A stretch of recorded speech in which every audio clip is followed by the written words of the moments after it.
Hello everyone, elite coaching institute Kullu में आपका स्वागत है। आज से हम नया टॉपिक स्टार्ट कर रहे हैं। टॉपिक का नाम है सिंपल इंटरेस्ट।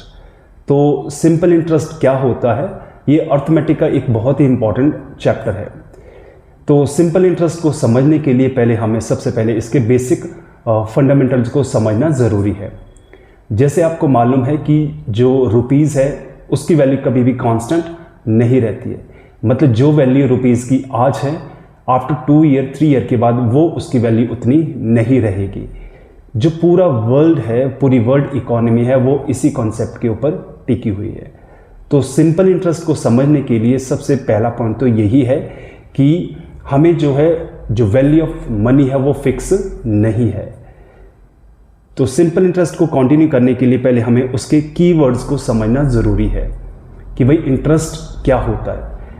जैसे मान लो फॉर एग्जांपल आप बैंक से कोई अमाउंट लेते हैं, अराउंड आपने मान लो 10,000 रुपीज़ एज अ लोन के तौर पे लिया।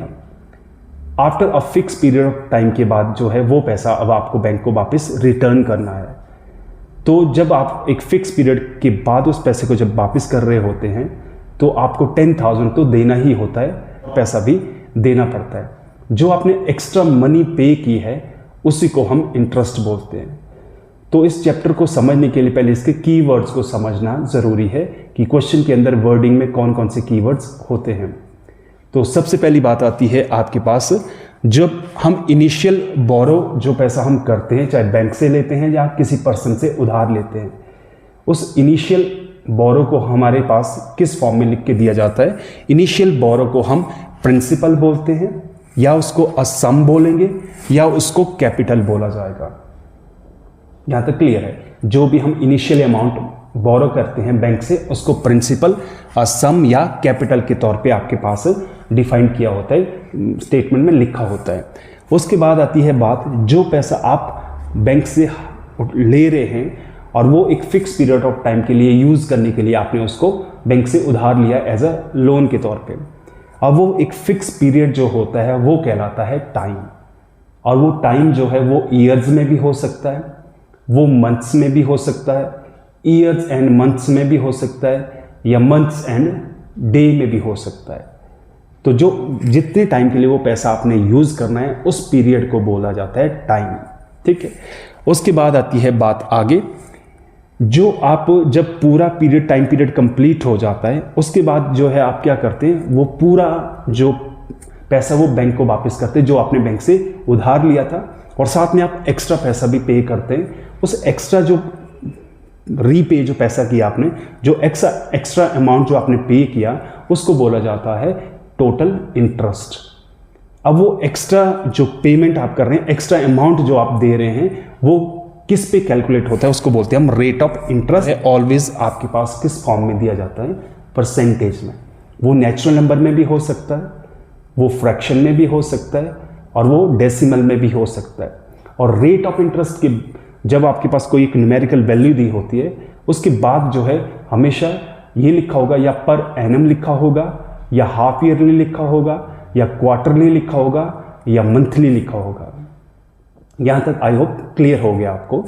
अब बात आती है कि सिंपल इंटरेस्ट निकालने का जो फॉर्मूला आपने बचपन में पढ़ा था वो सिंपल था, कि यानी सिंपल इंटरेस्ट निकालने का जो फॉर्मूला था वो था आपका SI equal to P into R into T upon 100। ये हो गया आपका टोटल इंटरेस्ट। लेकिन जब आपको वो सारा पेमेंट वापस करना पड़ता है, उस total with principal and total interest का जो कंबाइंड अमाउंट बनता है, उसको बोलते हैं हम अमाउंट। अमाउंट जो होता है वो होता है प्रिंसिपल प्लस SI। लेकिन कॉम्पिटिटिव में अगर क्वेश्चन को आप टैकल करना चाहो तो ये फॉर्मूले बहुत बेसिक है। कॉम्पिटिटिव में डायरेक्टली ऐसे क्वेश्चन कभी भी नहीं आते। तो आज हम बहुत ही इंपॉर्टेंट ट्रिक और एक बहुत ही अलग तरीके से हम सिंपल इंटरेस्ट निकालना सीखेंगे। बहुत ही जल्दी आपके आंसर बनेंगे। ठीक है। तो कुछ क्वेश्चंस मैं यहाँ पे आपको डिटेल में समझाने जा रहा हूँ, तो उनके ऊपर आपने गौर करना है। हाँ, मैंने क्वेश्चन फर्स्ट लिखा है, इसको सॉल्व करने से पहले इन 2 टर्म के ऊपर आपने ध्यान देना है। इसमें मैंने लिखा है कि simple interest always calculate on initial borrowed amount.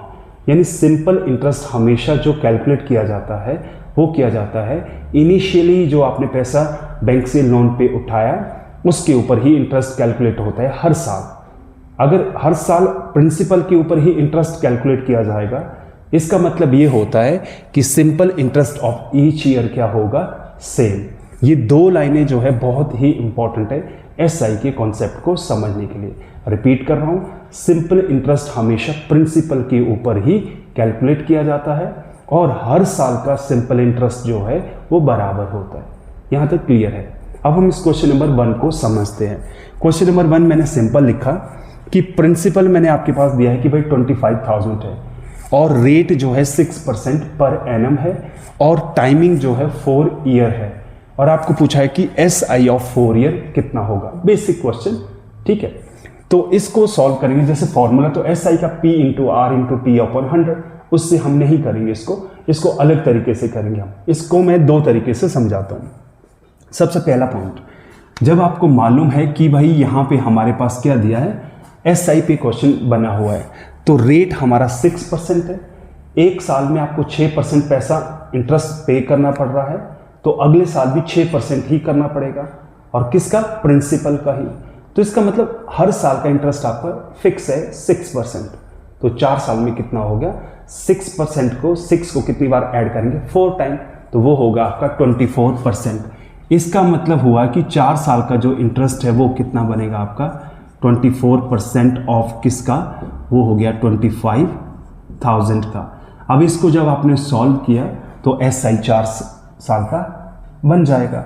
तो 2 जीरो होती है, परसेंटेज की वैल्यू होती है 1/100, तो 2 जीरो कैंसिल हो गया, 24 और 25 होता है वो 600 होता है, 600 और 1 जीरो और आ गई, तो SI जो है आपके पास कितना बनेगा, बी योर आंसर। अगर पूछा होता कि what will be the total amount after 4 year, तो टोटल अमाउंट कितना पे करते आप, 25,000 तो आपको पे करना ही था, 6,000 आपको इंटरेस्ट पे करना पड़ेगा, टोटल होगा 31,000 और वो 31,000 कहलाएगा अमाउंट। ये हुआ पहला तरीका। एक दूसरा तरीका है फ्रैक्शन मेथड, वो बहुत ही इंपॉर्टेंट है, उससे आप बहुत सारे क्वेश्चन को कवर कर सकते हैं SI की। तो फ्रैक्शन मेथड में क्या होगा, फ्रैक्शन मेथड ये बोलता है कि रेट कितना दिया है हमारे पास, रेट दिया है आपके पास 6%, तो 6% की हमने क्या करनी है, फ्रैक्शन वैल्यू निकालनी है, तो 6/100, ठीक है। अब 100 इसको कट भी कर सकते हैं, रहने भी दे सकते हैं आप, तो मैं इसको ऐसे रख रहा हूं, तो इसका मतलब वो होगा 6% को हम इस तरह से लिख सकते हैं। तो अब यहां समझना है, ये जो डिनोमिनेटर वैल्यू है, यानी SI हमेशा प्रिंसिपल के ऊपर ही कैलकुलेट होता है, तो ये डिनोमिनेटर क्या कहलाएगा यहां पे, प्रिंसिपल, और ये क्या होगा आपका, ये इंटरेस्ट होगा, ये क्या होगा आपका इंटरेस्ट। इसका मतलब ये हुआ, अगर आपने 100 रुपये बैंक से उधार लिया है, 1 साल के बाद आपको 6 रुपये एज ए इंटरेस्ट देना पड़ेगा, तो ये है 1 साल का इंटरेस्ट। तो हमने कितने साल तक यूज किया पैसा, 4 ईयर तक, तो 4 ईयर तक इस पैसे को यूज करने पर हमें कितना इंटरेस्ट देना पड़ेगा, हर साल हमें 6 रुपये देने पड़ रहे हैं, 6 रुपये 100 के, अगर 100 रुपीज़ उधार लेते हैं तो 6 रुपीज़ देने पड़ेंगे, तो 4 साल में कितना हो गया, 24, तो 24 यूनिट जो होंगे ये हमारा SI होगा। लेकिन अब हमें क्या करना है, प्रिंसिपल की वैल्यू हमारे पास दी है 25,000, तो इसका मतलब 100 यूनिट की वैल्यू जो है वो कितनी है, 25,000 के बराबर है। ये 2 जीरो कैंसिल, 1 यूनिट की वैल्यू आई 250, तो हमें कितने यूनिट की वैल्यू निकालनी है, 24, तो 24 गुना 250 जो है वो कितना बनेगा आपका, 6,000। तो this will be your answer. तो मैंने 2 तरीकों से आपको समझाया, एक तो सिंपल है कि रेट को आपको डायरेक्टली टाइम से मल्टीप्लाई करना, जितना वो वैल्यू बनेगा उतना परसेंट ऑफ प्रिंसिपल। दूसरा मैंने फ्रैक्शन मेथड से समझाया, तो फ्रैक्शन मेथड थोड़ा ज़्यादा इंपॉर्टेंट है एज कंपैरिजन इस वाले मेथड से। तो फ्रैक्शन मेथड में आपका पहला स्टेप रहेगा, रेट को आपको फ्रैक्शन में बदलना है, डिनोमिनेटर हमेशा शो करेगा प्रिंसिपल को, ऊपर वाला शो करेगा, न्यूमरेटर शो करेगा इंटरेस्ट को 1 ईयर का। अब हमें 4 ईयर तक ये पैसा यूज़ किया है, तो 4 ईयर का जो इंटरेस्ट बनेगा वो बनेगा 24 यूनिट, 100 के ऊपर हमें 24 रुपये का इंटरेस्ट देना पड़ेगा 4 साल में। तो 100 रुपीज़ यानी 100 यूनिट की वैल्यू किसके बराबर है, प्रिंसिपल के बराबर, तो 1 यूनिट की वैल्यू होगी 250, तो 24 यूनिट की वैल्यू आ गई 6,000। तो ये हुआ हमारा फर्स्ट क्वेश्चन। सेकंड क्वेश्चन मैंने आपके यहाँ पे बनाया है। तो सेकंड क्वेश्चन में देखो मैंने क्या बोला कि जो इनिशियल जो बोरो आपने पैसा किया वो आपको नहीं पता है, मतलब क्वेश्चन में बोला कि उसका वैल्यू दिया है x, प्रिंसिपल हमारा x है, रेट हमारा 6.25% पर एनम है, और टाइम जो है कितना है वो है 5 ईयर। 5 साल के बाद जो प्रिंसिपल आपने बैंक से बोरो किया था, 5 साल के बाद आपने वापस कितना पैसा दिया, रिटर्न किया 42,000। ये 42,000 जो है ये क्या है, ये अमाउंट है, हमें x की वैल्यू निकालनी है। तो इसको देखो हम फ्रैक्शन मेथड से कैसे करेंगे। 6.25 का जो वैल्यू होता है परसेंटेज में, ये आपको परसेंटेज के टॉपिक में मैं समझाऊंगा। 6.25 का वैल्यू होता है 1/16, ठीक है। तो 6.25% जो होता है वो 1/16 होता है। इसका मतलब ये क्या है आपका, ये प्रिंसिपल है और ये क्या है आपका इंटरेस्ट है, ठीक है। एक साल में 16 रुपये अगर आप उधार लेते हैं तो एक साल में आपको 1 यूनिट देना पड़ेगा। तो 5 साल में आपको कितने पैसे देने पड़ेंगे, 16 रुपये के ऊपर आपको 5 रुपये एज अ इंटरेस्ट देना पड़ेगा। तो टोटल जो इंटरेस्ट आपने दिया, तो टोटल जो इंटरेस्ट है वो कितना दिया आपने, वो दिया 16, तो आपका 16 तो आपका प्रिंसिपल था और 5 यूनिट आपने इंटरेस्ट दिया, टोटल यूनिट हो गए 21। तो 21 यूनिट जो है ये अमाउंट है। तो 21 यूनिट की वैल्यू कितने के बराबर है, 42,000 के बराबर है। तो 1 यूनिट की वैल्यू जो बनी वो बनी आपकी 2000। और हमें क्या निकालना है, हमें निकालना है 16 यूनिट की वैल्यू। तो 16 यूनिट हमारा x है, तो x की वैल्यू कितनी होगी, 16 × 2000, दैट विल बी 32,000। तो प्रिंसिपल कितना था आपका, 32,000। आई होप यहाँ तक आपका क्लियर है। अब नेक्स्ट क्वेश्चन में हम एंटर करते हैं। तो आई होप यहाँ तक क्लियर था। क्वेश्चन नंबर 3 में आते हैं। तो इसमें आपके पास प्रिंसिपल जो है वो नहीं दिया है, राइट, मतलब वैल्यू उसकी फिक्स नहीं बताई गई है। ये बोला गया कि बैंक से या फिर आपके पास कोई एक अमाउंट था, एक सम था, उसको आपने बैंक में जो है अलग अलग पार्ट में डिवाइड करके डिपॉजिट किया अलग अलग। तो इसमें बोला है कि भाई पहला जो है जो प्रिंसिपल था उसका 1/4 जो पार्ट है वो R%, यानी रेट कितना दिया है 2% पर एनम के हिसाब से आपने बैंक में डिपॉजिट किया। और उसके बाद उसी प्रिंसिपल का 1/3 पार्ट जो है 3% पर एनम के हिसाब से डिपॉजिट किया। और जो लेफ्ट अमाउंट है, यानी जो लेफ्ट सम बच गया था, वो रिमेनिंग पार्ट जो है वो किस रेट से आपने डिपॉजिट किया, 12% पर एनम से।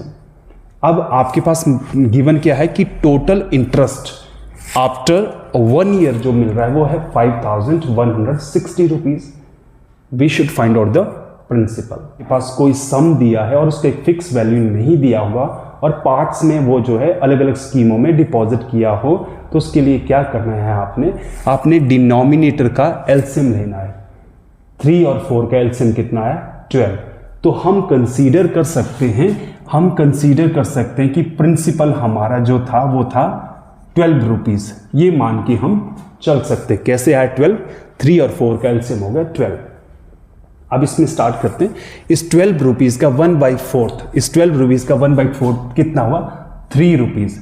ये 3 रुपीज किस रेट में आपने डिपॉजिट किए हैं, 2% पर एनम। तो 1 साल के लिए रखा है।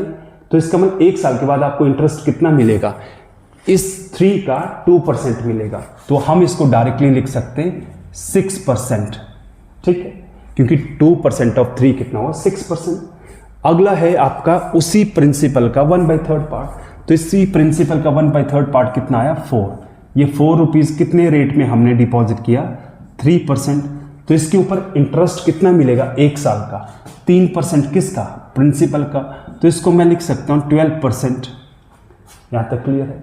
अब बोला है रिमेनिंग पार्ट, जो प्रिंसिपल का जो हिस्सा अब बच गया है वो कितना बचा, टोटल अगर 12 था, 7 हमने यूज कर लिया तो बच गया आपके पास 5। उसको किस रेट में हमने डिपॉजिट किया, 12% पर एनम के हिसाब से। तो इस पे इंटरेस्ट कितना मिलेगा हमें, इस पे मिलेगा 60%, ठीक है। तो अब मैं डायरेक्टली इन तीनों परसेंटेज को डायरेक्टली ऐड कर सकता हूं, क्योंकि ये टोटल क्या है, इंटरेस्ट। तो ये हो गया आपका 70 और 78। तो 78% की वैल्यू जो है वो है 5160। क्लियर है। अब हमें क्या निकालना है, हमें एक पार्ट की वैल्यू निकालनी है। तो वो हो गया 5160 × 100 अपॉन में कितना हो गया, 78 हो गया। 7 से ये हो गया आपका 70। तो इंटरेस्ट की वैल्यू कितनी बनी है आपकी, 7000। और हमें कितने यूनिट की वैल्यू निकालनी है 12, तो 12 यूनिट की वैल्यू कितनी हुई 7000 को मल्टीप्लाई करेंगे तो ये हो गया 84,000। तो प्रिंसिपल कितना था आपका 84,000। क्वेश्चन में आते हैं, इसमें ये बोला गया है क्वेश्चन में कि प्रिंसिपल आपका x रुपीज़ है और टाइम आपका t है और रेट आपका 15% पर एनम है। अगर इस प्रिंसिपल को इतने टाइम पे इस रेट पे रखोगे तो t ईयर्स के बाद जो है ये कितना हो जाता है, ये t ईयर्स के बाद जो है कितना अमाउंट बन जाता है 5000। लेकिन अब ये बोला है कि इफ रेट ऑफ इंटरेस्ट, अगर इसी प्रिंसिपल का जो रेट ऑफ इंटरेस्ट 15 से घटा के 12 कर दिया जाए सेम प्रिंसिपल को सेम टाइम के लिए, तो सम जो बनता है यानी जो अमाउंट बनेगा आपके अकाउंट में वो बनेगा 4400। अब हमें निकालना है टाइम कि भाई ये पैसा जो आपने कितने टाइम के लिए मतलब बैंक में डिपॉजिट किया था एट SI पे। तो देखो अब आपको समझना है, मैंने फ्रैक्शन मेथड बताया। तो इस क्वेश्चन को स्टार्ट करने से पहले देखो 15% का जो है वैल्यू कितना लिख सकता हूं 15/100। अब इसमें आप समझ चुके हैं फ्रैक्शन मेथड में जब रेट को फ्रैक्शन में लिखते हैं तो ये आपका क्या होता है, ये आपका इंटरेस्ट होता है और ये क्या होता है आपका प्रिंसिपल। इसका मतलब 100 रुपये अगर आप बोरो करते हैं उस पर इंटरेस्ट कितना मिलेगा, एक साल का 15 रुपये, तो अगले साल भी 15 रुपये। अगर ये पैसा आपने t ईयर्स के लिए यूज किया तो इंटरेस्ट कितना मिलेगा 15t। आई होप यहां तक क्लियर है। तो टोटल इंटरेस्ट कितना मिला, टोटल जो इंटरेस्ट मिला वो कितना मिला आपके पास 15t, राइट। अब हमारे पास अमाउंट दिया है, तो अमाउंट दिया है तो हमने क्या किया, हमने 15t जो है ये इंटरेस्ट मिला हमें, किस पे मिला, ये मिला हमें 100 के ऊपर। तो इसलिए हम क्या करेंगे, टोटल सम जो होगा वो 100 तो हमारा प्रिंसिपल था, ये था टोटल इंटरेस्ट 15t, ये किसके बराबर होगा, ये होगा 5000 के बराबर। अब बोला है कि इसी रेट को अगर हम 12% रिड्यूस करेंगे तो 12/100, कैंसिल नहीं करना क्योंकि ये किसको शो कर रहा है, प्रिंसिपल को, क्योंकि इन दोनों कंडीशन में केस 1 केस 2 में प्रिंसिपल तो सेम था इसलिए दोनों जगह सेम होना चाहिए। अब इसका मतलब अगर 100 रुपीज़ रखेंगे, इस केस तहत आपको एक साल में 100 रुपीज़ के ऊपर कितना इंटरेस्ट मिलेगा 12 रुपये। तो t ईयर में कितना मिलेगा, टोटल जो इंटरेस्ट मिलेगा वो कितना मिला आपको, टोटल इंटरेस्ट मिलेगा। अगर एक साल में 100 रुपये के ऊपर आपको 12 रुपये का इंटरेस्ट मिल रहा है, अगले साल भी 12 मिलेगा, तीसरे साल भी 12 मिलेगा, चौथे साल भी 12 मिलेगा। लेकिन t ईयर्स तक के लिए अगर आप इस पैसे को होल्ड करते हैं तो कितना इंटरेस्ट मिलेगा 12t। तो यहां पे लिखेंगे टोटल इंटरेस्ट कितना हुआ 12t। लेकिन हमारे पास तो अमाउंट दिया है, अमाउंट निकालने के लिए क्या करेंगे, प्रिंसिपल प्लस इंटरेस्ट का किया 2500 हो गया और ये जो है कितना हुआ 300t हो गया। इसको इस साइड मल्टीप्लाई करेंगे, ये हो गया 2200 प्लस इसको जब आप मल्टीप्लाई करेंगे तो ये कितना बना आपका 330t। तो ये वैल्यू बड़ी है तो इसको उधर ले जाएंगे तो ये हो गया आपका 300 और इसको जब इधर लाएंगे तो ये हो गया 30t। तो t की वैल्यू जो होगी ये कैंसिल आउट होगा तो ये कितना है आपका 10। तो यानी ये पैसा जो है कितने टाइम के लिए आपने रखा था 10 ईयर्स के लिए। आई होप यहां तक क्लियर है। फिर इसमें आपके पास कंडीशन किस तरह से दी है, ये वर्डिंग वाइज था, मैंने क्वेश्चन को आपके सामने यहाँ पे थोड़ा सा इजीली फॉर्म में लिखा, ठीक है। तो इसमें क्या दिया है, इसमें बोला कि एक बैंक है, बैंक से जो है राम और श्याम जो है पैसा उधार लेते हैं एज अ लोन पे। किस रेट पे उन्होंने पैसा वहां से बोरो किया, वो क्या 8% पर एनम के हिसाब से, और टाइम कितना दिया है, वो पैसा उन्होंने यूज करना है 4 ईयर के लिए। तो आफ्टर 4 ईयर के बाद उनको जो है बैंक से लिया हुआ पैसा जो है वापस भी करना है, साथ में उसके ऊपर लगा हुआ इंटरेस्ट भी वापस करना है। आई होप यहां तक क्लियर है। लेकिन जिस पर्पस के लिए उन दोनों ने जिस दिन वो पैसा उधार लिया, उन्होंने वो पर्पस जो है उनका कैंसिल हो गया। उन्होंने वो पैसा जो बैंक से उधार लिया था वो उन्होंने एक नेक्स्ट पर्सन को दे दिया, मोहन को, दोनों ने दे दिया अपना अपना। तो इसका मोहन के हाथ में जो टोटल पैसा गया वो x + y गया। अब मोहन को जब उन्होंने पैसा दिया, उन्होंने उससे जो रेट बोला वो जो बैंक वाले ने उनको रेट बताया था 8%, उससे 2% ज़्यादा बताया। इसका मतलब ये हुआ मोहन से वो चार्ज कर रहे हैं किस रेट पे इंटरेस्ट, R%, ठीक है, R+2% पर एनम, और टाइम कितना है, सेम 4 ईयर। अब मोहन ने वो पैसा लिया।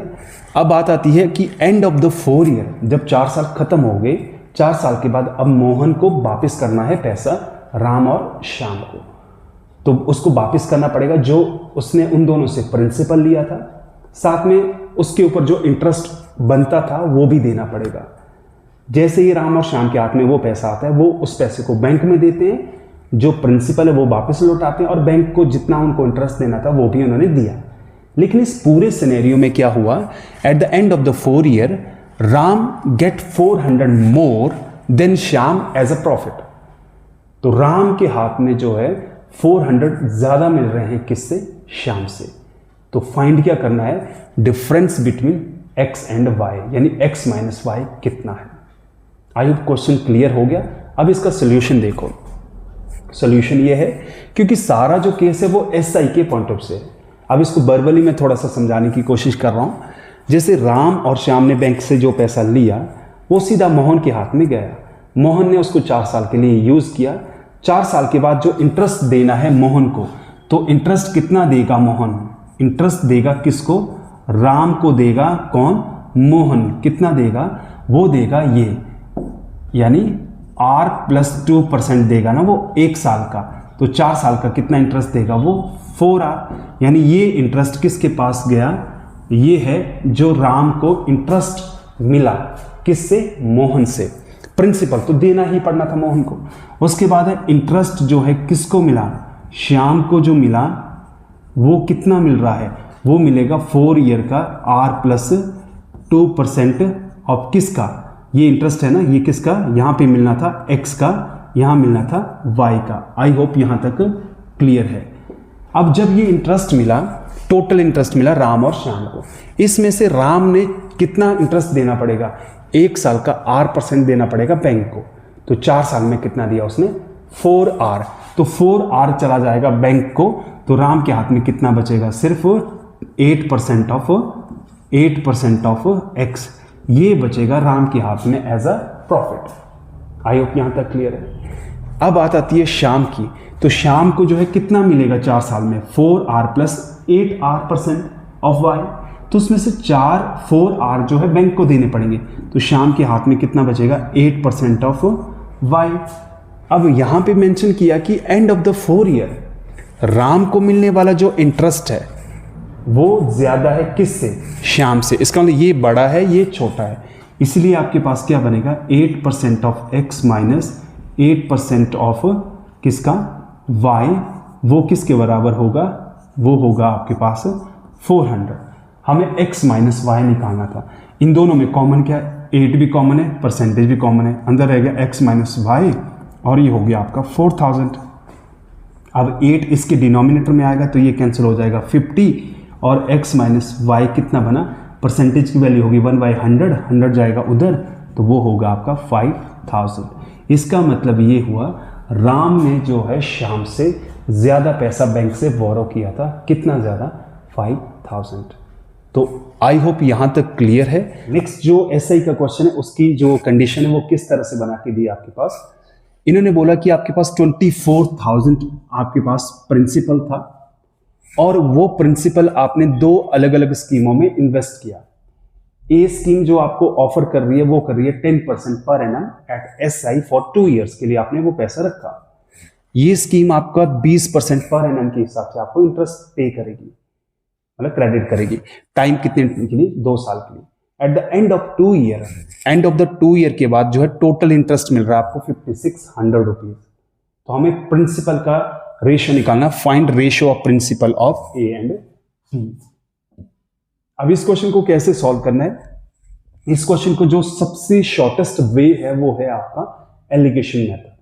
तो सर ये एलिगेशन मेथड क्या होता है, एलिगेशन मेथड ये होगा कि ये आपके पास एलिगेशन मेथड की एक पिक्चर होती है, एलिगेशन मेथड कुछ इस तरह से हम बनाते हैं, ठीक है। अब ये जो फाइनल होता है ये होता है रेशियो ऑफ प्रिंसिपल का, ए और बी का। अब इनमें हमने वैल्यूज बदली है, तो अगर ए स्कीम में आपने जो पैसा रखा वो 10% पर ईयर था, तो 2 साल में कितना बनेगा वो 20%। तो यहाँ पे 20% हो गया। परसेंटेज को लिखने की जरूरत नहीं है क्योंकि इस साइड भी परसेंटेज होगा, सेंटर में भी परसेंटेज बनाएंगे। 1 साल का 20% है, 2 साल का 40% हो गया। यहाँ तक क्लियर है। अब यहाँ पे जो लिखा जाता है ना सेंटर में, वो लिखा जाएगा टोटल प्रॉफिट जो हुआ, यानी टोटल इंटरेस्ट जो मिला वो कितना परसेंट बनेगा आपके प्रिंसिपल का। तो इसका मतलब ये पैसा अर्न हुआ एज अ इंटरेस्ट, ये किसने कमा के दिया आपको 24,000 में। इसका मतलब 24,000 का कितना परसेंट निकालेंगे हम, R% ऑफ 24,000 का वो किसके इक्वल होगा, 5600 के बराबर होगा। परसेंटेज से 2 जीरो कट गई, ये जीरो और ये जीरो कट गई, तो R की वैल्यू आई 56 यानी 560/24। अब ये 8 से कैंसिल हुआ 3, 8 से कैंसिल हुआ ये हो गया आपका 70। तो यहां पे कितना हो गया 70/3। हमेशा जो सेंटर में लिखा जाएगा वो लिखा जाएगा टोटल इंटरेस्ट जो मिला वो वैल्यू नहीं, उसका रेट बनाना है। या आई होप यहां तक क्लियर है। अब एलिगेशन मेथड जो है वो फ्यूचर में मैं पूरा एक्सप्लेन करके दूंगा, तो यहाँ पे आपने फॉर्मेट को समझना है। तो यहाँ पे हमने पहले 20% लिखा, यहाँ 40%। 20% कैसे आया, 1 साल का इंटरेस्ट अगर 10% है, 2 साल का 20%। यहाँ लिखा 1 साल का इंटरेस्ट 20% है, 2 साल का यहाँ 40। ये वैल्यू कैसे बनाई हमने, क्योंकि हमें 2 साल का जो टोटल इंटरेस्ट आ रहा है, टोटल इंटरेस्ट का मतलब इसके ऊपर हमें टोटल इंटरेस्ट 5600 मिला, तो हमें क्या करना है इसका वैल्यू कितना निकालेंगे, इसका R% of 24,000 equal to 5600। Solve करके कितना बना 70/3। अब अगला स्टेप क्या होता है, ये बॉक्स भरना पड़ता है। इसको भरने के लिए इसमें से ये माइनस करना पड़ता है। तो देखो अगर 40 - 70/3 करेंगे तो यहाँ डिनोमिनेटर में 1 था, एलसीएम 3 हो गया, यहाँ 120 हो गया, 120 में से 70 लेस कर दिए 50, तो ये हो गया आपका 50/3। और इस बॉक्स को भरा जाएगा, इसमें से ऊपर वाला लेस करना है 70/3 - 20। ये कितना बनेगा, क्रॉस मल्टीप्लाई 10/3, ये हो गया 10/3। अब रेशो किस चीज का बनेगा, इन दोनों का रेशो। तो रेशो में क्या होता है कि कॉमन चीजें कैंसल आउट होती है, ये और ये कट गया, तो आंसर क्या बना, आंसर बना आपका कितना 5:1। तो this will be your answer. तो इसमें बोला है क्वेश्चन के अंदर कि प्रिंसिपल आपका कितना है 1000 रुपीज है। अगर मान लो कोई पर्सन है वो किसी फंड में जो है डिपॉजिट करता है 1000 रुपीज एज अ एसआई के पॉइंट से। अब क्वेश्चन की सिचुएशन क्या दी है, rate of interest increase every year by 3%। तो जो पैसा आपने जिस स्कीम में डाला उस स्कीम में एक ऑफर चला है या इस तरह से वो उनका पैसा ग्रो हो रहा है कि भाई हर साल हमारा जो रेट ऑफ इंटरेस्ट है वो 3% बढ़ता जाएगा। अब बोला है कि if rate of interest at the time of deposit, जब आपने ये पैसा उस स्कीम में डिपॉजिट किया था उस समय इनिशियली जो रेट ऑफ इंटरेस्ट था वो था 10%। तो find the interest after 12 years, और ये पैसा आपने 12 साल के लिए होल्ड किया, तो आपको पता करना है कि 12 साल के बाद आपको कितना इंटरेस्ट मिल रहा है एसआई के पॉइंट से। तो क्वेश्चन क्लियर है। अब इसका सोल्यूशन बनाते हैं। अब इसका मतलब ये हुआ कि 1 साल यानी फर्स्ट ईयर जो है आपके पास जो इंटरेस्ट मिलेगा वो मिलेगा 10%, सेकेंड ईयर कितना मिलेगा आपको इंटरेस्ट, वो मिलेगा 13%, और नेक्स्ट थर्ड ईयर में कितना मिलेगा, वो मिलेगा आपके पास 16%। ऐसे करके 3% ये बढ़ता जाएगा, अगला 19%, ऐसे करके ये बढ़ता जाएगा कितने साल तक, 12 ईयर तक। अब इस तरह से एक तरीका तो ये बेस्ट है, लेकिन कॉम्पिटिटिव में अगर आपको विद इन 30 to 40 सेकंड में आंसर बनाना है तो इतनी जल्दी ये नहीं बनेगा इससे, क्योंकि आपको ये टर्म कितनी बार लिखनी पड़ेगी, 12 बार। अब थोड़ा सा माइंड लगाइए, जो मैंने बिगनिंग में आपके सामने जो एक्सप्लेनेशन करके बोला था कि एसआई ऑफ ईच ईयर जो है वो क्या होता है, सेम। अगर SI of each year same हो वो इसलिए होता है क्योंकि एसआई हमेशा इनिशियल प्रिंसिपल के ऊपर ही कैलकुलेट होता है, इनिशियल जो बोरो होता है या इनिशियल डिपॉजिट किया होता है उसके ऊपर ही एसआई कैलकुलेट होता है। तो इस तरीके से भी बन जाएगा। लेकिन हम इसको सॉल्व करने के लिए देखो क्या सोचेंगे, तो सबसे पहली बात आती है कि अगर मान लो रेट ऑफ इंटरेस्ट फिक्स होता, 10% ही रहता, तो हर साल आपको 10% मिलता, 12 साल में कितना मिलेगा, 120%। तो मैं इस तरह से मान के चल रहा हूं कि भाई फिक्स था तो 120% आपको मिल गया, किसका, इसका। ये हुआ अगर फिक्स था, ठीक है। प्लस क्यों कर रहे हैं सर, क्योंकि हमारे पास कंडीशन फिक्स की नहीं दी है, हमारे पास दिए कि पहले साल 10% है, अगले साल 13%, तो इसको हर साल 3 बढ़ रहा है। तो इसका फर्स्ट ईयर तो 10% बना दिया ना आपने, सेकंड ईयर में कितना होगा, यानी आपके पास 3% मिलेगा ना आपको एक्स्ट्रा, और आगे 6% मिलेगा प्लस 9% मिलेगा। इस तरह से ये बढ़ता जाएगा। कितना, 12×3=36 नहीं लिखेंगे, ये होगा 33। 33 क्यों सर, 33 क्यों लिखा, मतलब एक साल कम क्यों किया, क्योंकि पहली साल ऑलरेडी आपको 10% ही मिलेगा, तो अगले साल आपको 13 मिला ना, 13 में से 10 मैंने पहले निकाल दिया था, बच गया 3। तो अगर 3% है फिर 6, 9, 12 इस तरह से। तो इसका मतलब ये परसेंटेज हम इग्नोर कर सकते हैं, यहाँ पे इसको मैं कॉमन लेके बाहर लिख सकता हूँ, मतलब 3 को भी कॉमन लूंगा तो 3 भी कॉमन लिया, परसेंटेज भी कॉमन लिया, अंदर क्या बचा, 1 + 2 + 3 + 4, कहाँ तक लिखेंगे ये लिखेंगे हम 11 तक। आई होप यहां तक क्लियर है। अब ये एक सीरीज बनी है नेचुरल नंबर की, तो सम ऑफ फर्स्ट 11 नेचुरल नंबर का जो सम होता है वो कितना होता है, उसके लिए एक बेसिक है, एवरेज का एक टॉपिक होता है। अगर सीरीज के अंदर गैप बराबर हो तो उसका सम निकालने के लिए पहले आपको एवरेज निकालना बेस्ट रहेगा। तो एवरेज उस सीरीज का कैसे बनता है, first term plus last term divided by 2। तो first term plus last term divided by 2, 12 को 2 से डिवाइड किया 6, तो 6 हो गया हमारा एवरेज। और ये टोटल कितनी टर्म है, ये है 11। तो सम कितना हुआ, S = A × n। तो एवरेज हमारा 6 बना था, सम हम टर्म कितनी हमारी 11, तो ये 3% है। तो टोटल कितना बना, 66 और ये कितना हुआ, ये हुआ 198% किसका, 198% ऑफ 1000 ये मिलेगा हमें। और तो इसका 120% कितना हुआ, 2 0 कैंसिल हो गई, ये हो गया आपका 1200, प्लस इसका बनाना है तो 2 0 हमारी कट गई, तो ये कितना हुआ आपके पास 1980। यहां तक क्लियर है। तो 1980 अगर ये बन गया आपके पास, तो टोटल कितना बनेगा आपके पास, ये टोटल बना ये आपका 0, 8, 11, 31। टोटल जो इंटरेस्ट मिलेगा आपको 12 साल के बाद वो बनेगा 3180। तो आई होप यहां तक सबका क्लियर है। ये हमारे कुछ बेसिक चीजें थी एसआई की, कुछ डिफरेंट टाइप के बेसिक क्वेश्चन मैंने आपको बताए। जो नेक्स्ट वीडियो आएगी उसमें जो क्वेश्चन का लेवल है वो थोड़ा सा मॉडरेट रहेगा, देन आफ्टर थर्ड वीडियो में हमारा हाई रहेगा। तो थैंक यू।